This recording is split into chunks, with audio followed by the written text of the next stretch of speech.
Deci gazdă până în prag, să te colindăm cu drag. Intră gazdă iară în casă și aprinde sfeșnicul în masă, că-ți intră Hristos în casă.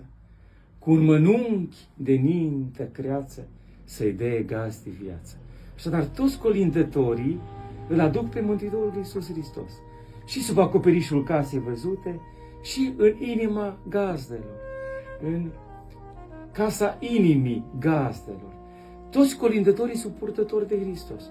Noi înșine, când colindam aici, eram inocenți, eram neprihăniți, eram copilași, îl vesteam pe Hristos, vesteam nașterea sa, îl aduceam pe Hristos în inima și în casa gazdei.